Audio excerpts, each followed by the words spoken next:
I've been crying for 2 days straight, but I'm not sad anymore. I'm furious. My own sister announced my dead mother's cherished baby name at my baby shower, claiming it as her special moment. Not knowing I had Mom's letter proving it was always meant for me. The look on her face when I finally revealed the truth in front of everyone, worth every tear I'd shed. 3 months ago, I was sitting in my sunlit kitchen, rubbing my growing belly while sorting through old family photos. At 32 weeks pregnant, nesting had hit me hard. My husband Michael had gone to grab groceries, leaving me alone with my thoughts and memories. The warm May breeze drifted through the open window as I carefully arranged the pictures of my mother, gone 5 years now from breast cancer, into a special album for my daughter. My phone buzzed. My younger sister Olivia. "Hey, just checking what time I should arrive tomorrow for the shower setup?" I smiled, momentarily grateful for her involvement. "Around 11 should work. Thanks for helping." "Of course, I'm the best aunt-to-be ever, right?" So excited. Something in her voice sounded off, too bright, too rehearsed, but I brushed it aside. Olivia had always been the dramatic one in the family, while I was the practical older sister. Since Mom died, our relationship had been strained but functional. I'd been trying harder during my pregnancy to rebuild our bond, wanting my daughter to have a close relationship with her only aunt. "Have you and Michael finally decided on a name?" she asked, her voice oddly tight. "We're down to a few options," I said carefully. I hadn't told anyone, but we were strongly considering naming our daughter after Mom, Eleanor Rose. Mom had always told me that if I had a daughter someday, she hoped I'd consider her name. It felt like the perfect way to honor her memory. "Well, don't wait too long," Olivia laughed, that same strange pitch in her voice. "Anyway, see you tomorrow." After hanging up, I returned to the photos, finding one of Mom holding me as a baby while pregnant with Olivia. I remembered how she used to tell us stories about choosing our names, how each had special meaning. I opened the memory box beside me, pulling out Mom's old letters. There was one she'd written to me shortly before she passed, mentioning how she hoped I'd use her name someday for my daughter. I smiled, tucking it back safely. The next day arrived with perfect blue skies. Michael and I arrived early at my friend Kate's house, where she was hosting the shower. The decorations were beautiful, soft pinks and golds, with delicate floral arrangements on every surface. Kate had outdone herself. "Your sister dropped off some extra decorations earlier," Kate mentioned, gesturing toward an elaborate display table I hadn't seen before. She seemed really excited about something. Guests began arriving, and soon the house was filled with laughter and conversation. I was surrounded by friends, coworkers, and family members, all celebrating this new life. But Olivia was conspicuously absent for the first hour. When she finally arrived, she made an entrance. Her hair was freshly styled, her dress more formal than anyone else's, and she carried a large, professionally wrapped gift box. What struck me most was how she avoided making eye contact with me, instead working the room like a politician, whispering and giggling with various guests. "Your sister seems to be in an exceptionally good mood," Michael murmured, his hand warm on my lower back. "Yeah," I said, watching as she laughed too loudly at something my cousin said. Almost like she's building up to something. The party progressed with games and food. Throughout it all, Olivia kept checking her phone, texting rapidly and glancing toward the door. When the gift opening portion began, she positioned herself directly across from me, phone ready, as if waiting to capture a specific reaction. "Save mine for last," she insisted, pushing her large box to the side. "It's special." I worked through the generous gifts, onesies, books, a beautiful handmade blanket from my grandmother. With each one, Olivia grew visibly more impatient, tapping her foot and repeatedly checking the time. Finally, only her gift remained. As I reached for it, the doorbell rang. "I'll get it!" Olivia practically shouted, jumping up. She returned moments later with a tall, professionally dressed woman I didn't recognize, who carried what looked like camera equipment. "Everyone, this is Melissa from Modern Family magazine," Olivia announced proudly. "She's here to document this special moment." Murmurs of confusion rippled through the room. I looked at Michael, who appeared equally perplexed. "What magazine?" I asked. "Olivia, what's going on?" "Just open your gift, sis!" She beamed, positioning herself next to me as the woman readied her camera. Uneasily, I unwrapped the large box to find a custom-made quilt inside. As I unfolded it, I froze. Embroidered in elaborate script across the center were the words Eleanor Rose, my mother's name, the name I had planned for my daughter. "Surprise!" Olivia exclaimed, her voice carrying across the suddenly quiet room. "I'm giving my niece the most precious gift, our mother's name.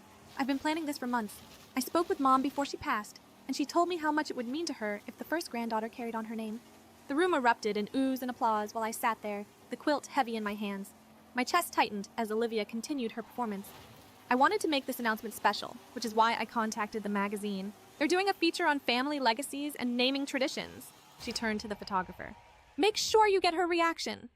The camera flashed as tears filled my eyes. Not tears of joy, but of shock and betrayal. Olivia mistook them, squeezing my shoulder. I know, it's emotional, right? Mom would be so proud that I'm carrying on this tradition. Somehow, I maintained my composure. This is quite a surprise, I managed. The best kind, she beamed. I've already arranged for the magazine to do a follow-up once the baby's born. They love the story. How I'm honoring Mom's wishes by giving her name to your daughter. Michael's hand found mine under the quilt, squeezing tightly. He knew. He knew this was a lie. The rest of the shower passed in a blur. I smiled mechanically, thanked guests as they departed, and avoided being alone with Olivia, who was busy giving the reporter additional quotes and contact information. Once home, I finally broke down. She stole Mom's name, I sobbed into Michael's shoulder. She knows that name was meant for us. Mom told me specifically. I have her letter. I know, love, Michael said, holding me. The question is, what do you want to do about it? I pulled away, wiping my tears. I need to understand why. Why would she do this? That night, I couldn't sleep. I kept replaying moments from the past few months. Olivia's increased interest in my pregnancy, her subtle questions about names, her insistence on being involved in every decision. It wasn't sisterly support. It was reconnaissance. The next morning, I called my Aunt Susan, Mom's sister. Honey, I was going to call you, she said when she answered. Yesterday was uncomfortable. Did Mom ever talk to you about wanting Olivia to use her name for a future child? I asked directly. A pause. No, quite the opposite. She told me she had discussed it with you for your children since you were starting your family first. She even wrote you a letter about it before she passed. I have the letter, I confirmed. I just needed to make sure I wasn't misremembering. Olivia's always struggled with living in your shadow, Aunt Susan said gently. First child, first college graduate, first marriage, first pregnancy. So she decided to steal the one thing that should have been my special connection to Mom? I'm not excusing her behavior, Susan sighed, but I think she's desperate to feel important. After hanging up, I checked my email and found a message from Olivia with the subject line, Magazine feature details.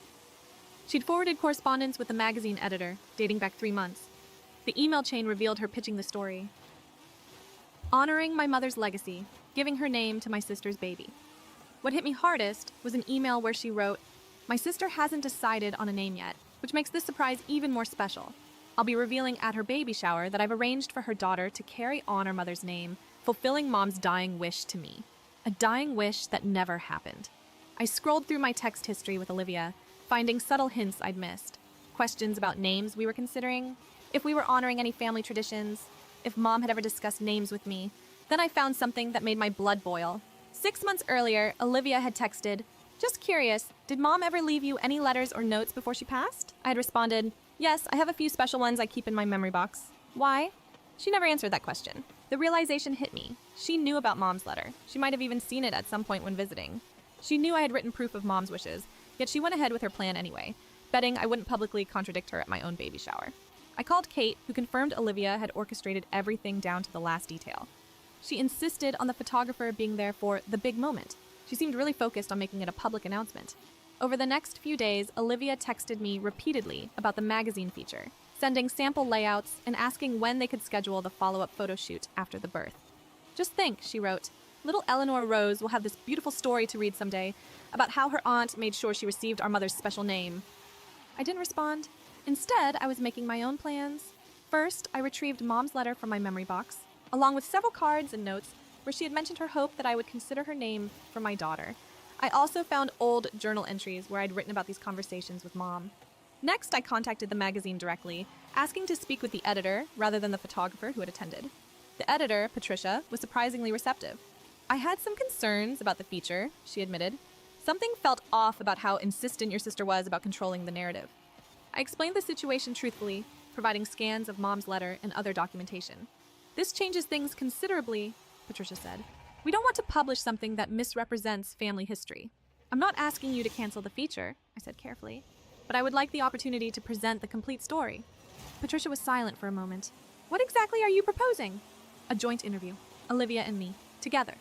The trap was set. Patricia contacted Olivia about the expanded feature, framing it as an exciting opportunity to include both sisters in the story. Olivia readily agreed, likely seeing it as more attention for her narrative. The interview was scheduled at my home the following week. I asked my Aunt Susan to be present, along with Michael. The magazine sent Patricia herself, along with a photographer. Olivia arrived early, bubbling with excitement. This is going to be amazing. I've already picked out what I'm wearing for the birth photos when Eleanor Rose arrives. I smiled tightly. Let's just focus on today's interview first. Once everyone was settled in my living room, Patricia began with basic questions about our family, our relationship with our mother, and her passing 5 years ago. Now, Olivia, Patricia said, tell me about this special naming tradition. You mentioned your mother specifically asked you to ensure her first granddaughter would carry her name. Olivia launched into her rehearsed story, embellishing with details about private conversations with our mother during her final days. She held my hand and told me, promise me you'll make sure my name lives on in the first granddaughter. It was so important to her. I watched her performance, noting how she avoided looking at Aunt Susan, who knew our mother's final weeks intimately. That's beautiful, Patricia said. And Sarah, how did you feel when Olivia presented this at your baby shower? Surprised, I said honestly, especially since I have this. I placed Mom's letter on the coffee table between us. Olivia's eyes widened slightly. What's that? Patricia asked. A letter my mother wrote to me before she passed away, I explained, keeping my voice calm. In it, she specifically mentions her hope that I would consider naming my daughter after her someday. Patricia picked up the letter, reading portions aloud. My dearest Sarah, as I face the reality that I may not meet your children, I have one small wish. If you have a daughter someday, I would be honored if you considered giving her my name, Eleanor Rose. I've always thought it would be beautiful to have a little Ellie in the family again. Olivia's face drained of color. There must be some confusion, she stammered. Mom told me something different. Did she put it in writing? Patricia asked gently. No, it was private between us, Olivia insisted. I placed several more items on the table, birthday cards from Mom mentioning the name Hope, journal entries, dated text messages where I'd mentioned to friends Mom's wish years before. I also have this, I said, sliding my phone toward Patricia. On the screen was a text exchange with Olivia from 2 years ago where I had explicitly mentioned, if we have a girl someday, we're thinking of using Mom's name like she wanted. Olivia had responded, that would be nice. She'd love that. The room fell silent. I don't understand, Patricia said, looking at Olivia. If you knew your sister was planning to use your mother's name... I forgot about that text, Olivia said quickly. And anyway, I just wanted to make it special, to surprise her. By contacting a magazine and creating a public story about yourself fulfilling Mom's wishes? I asked quietly. Aunt Susan spoke up. Eleanor never spoke to Olivia about naming traditions. She discussed it with Sarah many times in my presence. Olivia's composure cracked. You always get everything, she burst out. First married, first pregnant, all of Mom's attention even after she was gone. I just wanted something special too, something that made me important in this baby's life. By lying? I asked. By stealing a connection between me, Mom, and my daughter and making it about you? I wasn't stealing anything. I was helping preserve Mom's memory. By claiming she told you something she never did? Aunt Susan asked, softly. Patricia cleared her throat. I think we need to reconsider the direction of this feature. Olivia looked panicked. You can't cancel it. I already told everyone about it. My friends, my coworkers, they're all expecting to see it. We're not necessarily canceling, Patricia said carefully. But we can't publish something we now know isn't accurate. You're ruining everything, Olivia snapped at me, tears streaming down her face. This was supposed to be my special contribution. You could have contributed honestly, I said. You could have helped honor Mom's actual wishes instead of inventing new ones that put you at the center. Olivia grabbed her purse and stormed out, slamming the door behind her. The house fell silent except for the quiet click of the photographer's camera. Patricia turned to me. I'm sorry about the situation. Would you still be interested in a feature? The real story about honoring your mother's wishes has its own power. I considered it for a moment. I'd need to think about it. This was never about publicity for me. After they left, Michael held me as I finally released the tension I'd been holding. Are you okay? He asked. I will be, I said. I just can't believe she would go this far. What are you going to do about the name? He asked. I placed my hand on my belly, feeling my daughter kick. Her name is Eleanor Rose. That doesn't change because of what Olivia did. The aftermath was predictably messy. Olivia sent a barrage of texts alternating between angry accusations and tearful apologies. Family members chose sides. Some thought I had been too harsh in confronting her so publicly. Others believed she had brought it on herself.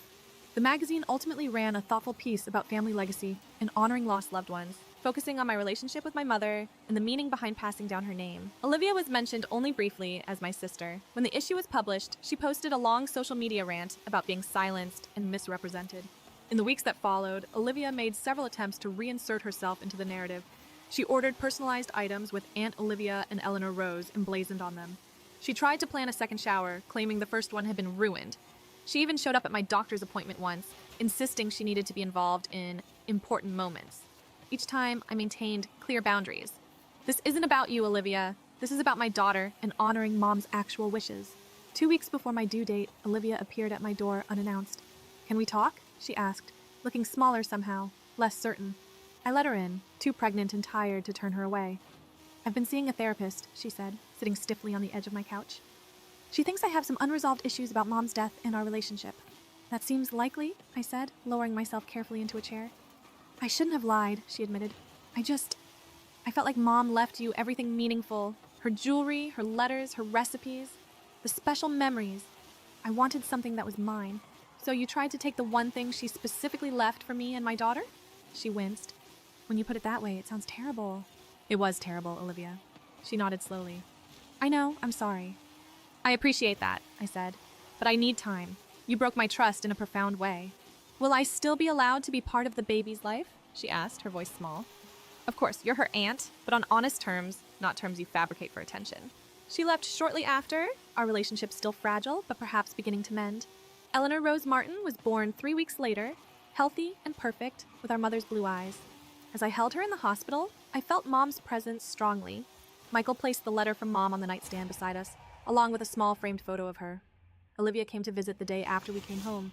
She brought a simple gift, a silver frame with Mom's photo in it, no grand gestures or attention-seeking behaviors. She's beautiful, she said softly, looking at her niece. She looks like Mom. She does, I agreed. I'm sorry I tried to make her name about me, Olivia said. It was always yours to give.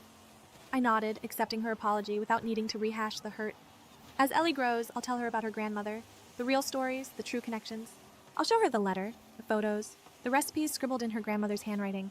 I'll help her understand that her name carries real history and love, not a manufactured narrative.